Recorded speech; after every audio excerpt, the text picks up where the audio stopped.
So I hope you have just listened to a reading of the book Little Smudge, which is all about a little shape who he doesn't look quite like the other ones. And so some other shapes start to make fun of him, and they say they're going to hurt him or fight him. And it makes him really sad. They're bullying and they're not using their manners. So he goes home and his dad tells him that he can change into other shapes.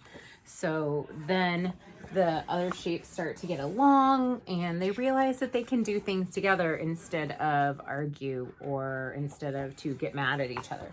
So they work together to make pictures. So that is a way to understand how our shapes work together. So we're gonna work on drawing some basic shapes, and then in the next few weeks, we will learn on putting those shapes together to work together to make our pictures. So what we're gonna do is we're gonna draw some shapes on paper. So you will need one piece of paper, pencil, and crayons, okay?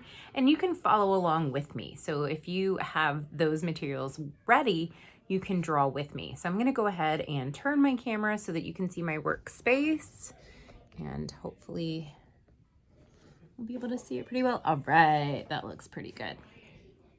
And turn it just a little bit. Okay, so what we're gonna do is we are gonna start by drawing the shapes in pencil, and then we will trace them. So the first shape I'm gonna draw is a square. So squares have 4 straight sides, and they're all about the same. So I like doing it in the corner over here because I can use these corners of my paper to help me make straight lines. So there's a square. Okay, down, down, across, across. Now we're gonna make a rectangle. A rectangle is very similar, but instead we have a long line, and then we go over just a little bit. We do another long line, and then a short line across the top, and a short line across the bottom. So rectangles have 2 long sides and 2 short sides. Now we're gonna do a triangle. Triangles have 3 sides. Triangles are a little tricky, but I like to think about them like the letter A. So I start from the top, make a slanted line down, go back to my top, make a slanted line down. And like the letter A, you usually go across the middle, but with a triangle, you go from the bottom to the bottom. Okay, so 3 separate lines. Now we're gonna make a circle. A circle goes around. A circle is one big line. So you curve. And one thing I can tell you, boys and girls, that really helps is go nice and slow. If you make a mistake, just practice again. It's okay if you don't get it right the first time. This is why we're practicing. You can turn your paper over or try again. If you want to use an eraser, you can, but sometimes that's hard and frustrating, and we might get upset, and that's okay because we're all just learning together. All right, so now we're going to do an oval. Ovals are kind of like a circle and a rectangle put together because we start by going around, but then we go down and make it long, go around for the bottom, and then go up to make it long again. So it's like a stretched out circle. Now we're gonna do a diamond. A diamond is like 2 triangles put together. So I'm gonna start by doing the top of my diamond, slanted line down. And you can either turn your paper and do the same thing, or you can do a letter V. Slanted line,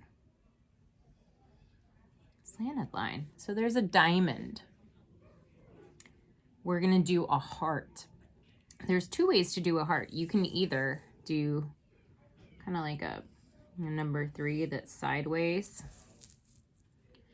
and then like a V, like this, or you can do 2 ear shapes. I like to call them ear shapes, like this, and then like this. It's a little trickier to make both sides the same. One of mine's bigger than the other, and that's okay too. Now we're gonna make a crescent. A crescent is like a moon shape. So we're gonna start with a letter C, and draw these shapes nice and big, boys and girls. It'll be easier that way. Then we're gonna do like a dot at the top and a dot at the bottom. And now we're gonna do another smaller letter C on the inside, but connect it. So this will kind of look like a smile. That's a crescent. Now I want you to do a wiggly shape like Smudge. So you're gonna take your lines and take wiggly lines and kind of just go around and wiggle your lines and go back to where you started. You can also do that with zigzags. This is kind of like a star shape almost. Okay. So if there's another shape that you can think of, you can draw it too. I've run out of space, so I'm gonna stop there. I'm gonna trace my shapes with a black crayon. I have these big black crayons in my classroom for us to trace with. You might not have them quite this big.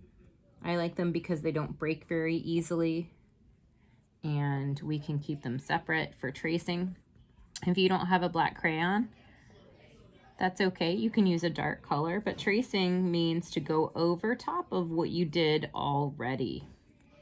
So you're not drawing new lines, you're not coloring in, you're going over top of. And take your time when you trace. If you try and trace too quickly, you might go off the lines. So we want to take our time. Then when you are done tracing all of your shapes, and I have a few more to do, but I'm going to go ahead and stop. When you're finished tracing all of your shapes, then you can take your box of crayons and you can color them in. So you can either press down heavy so that you have really thick, smooth, shiny color, or you can press down lightly like your crayon is tiptoeing across your paper. You could see what it looks like if you do both. So now my magenta crayon here looks dark on this side just by pressing down harder, and lighter on this side. I could even make this side darker by pushing down some more. So you can choose that, but I want you to color your shapes in, okay, however you want. If you really want to color, I really like coloring, so you might want to color the background, but you don't have to as long as you color your shapes in. Then boys and girls, when you're all done, you are going to take a picture of your artwork and put it in Seesaw.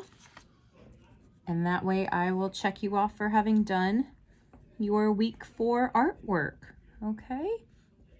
If you have any questions, or if your adult helpers and teachers or parents have any questions, you can always send me a message in Seesaw, and I will get back to you as soon as I can. All right. And that's about it this week, boys and girls. We are finishing coloring and tracing all of our shapes, and then next week we will learn about how to put our shapes and lines together to make a picture.